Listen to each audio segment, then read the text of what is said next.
Welcome back. More suspension training with Adam and Justin. Right on. What are you guys doing, Sorry, chest? I was looking hard right there. That's why we're doing it. Yeah. So we're going to start off with the most standard, I think, chest exercise we can do on the suspension trainer, which is just a chest press, and then we'll transition to a little bit more challenging, which is the fly.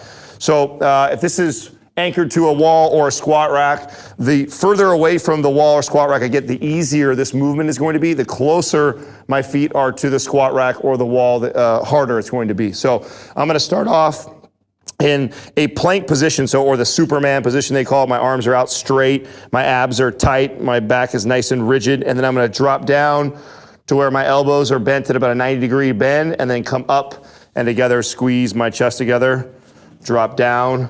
Now you're going to notice that Adam's body is very straight and rigid. This is very important because you'll see people swaying the hips as they do this movement or sticking their butt up. This is common where you see people. That's not the exercise, and you dramatically reduce the resistance. So you want to stay straight and tight. The entire body moves down as a unit and comes up as a unit. All the way down, stay tight. That's right. And you want the hands in front of the elbows the whole time. So you don't want the elbows too close together where they come in like this, or too far apart. Otherwise you're doing a fly, which is another exercise. Part of the real benefits of the suspension trainer is the ability to keep the entire body rigid like that, because it's sure you can perform the movement and work the chest out if you're piking up like that, but the idea is to maintain tension throughout the entire body while you're doing these movements. The next one is a chest fly, which is a little bit more challenging, so I'm going to step away from the squat rack. It's a little bit easier. My hands are out in the crucifix position now. Just a slight bend in my elbows, and then I'm going to fly. Oh, this is going to be too easy.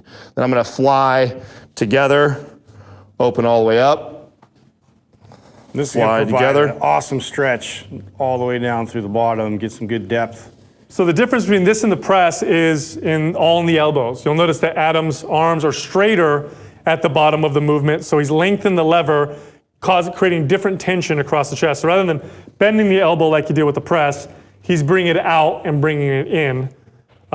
Different feel, lots of tension at the bottom of the movement. Start easy, work your way up slowly. Well, and you can see even how much I'm trembling to do that, because this is not a movement that I do that often, where I'm maintaining tension, suspending my body weight in the fly position. There's a lot more moving parts. Yeah, and even just demonstrating that right now is just a good indicator for myself that this is something that I'll incorporate more into my routine because of how challenged it is. You see my entire body shaking and trying to work to stabilize. So now we take both those different movements in the press and the fly together, and we create the anchor push-up. So I'm going to approach it from the side here, and I'm going to go ahead and grab these bottom foot loops, and I'm just going to kind of grip it real nice and tight so I keep them together, and start out in an extended plank, so I make sure that I'm not all piked up or I'm not super arched in my back. I'm nice and supported, and my core is stabilizing, and I'm going to go ahead and drop and push out at the same time into a push-up, and then I'm going to squeeze and pull my way back in and extend my other arm at the same time. So this arm is pushing. The arm that's attached to the suspension trainer is extending out and coming in. So it's almost like a half fly, half press. Great exercise if you want to challenge yourself a little bit further. Yeah, this is, of the three movements, probably the most advanced, I'd say. So I would progress up to this particular movement right here.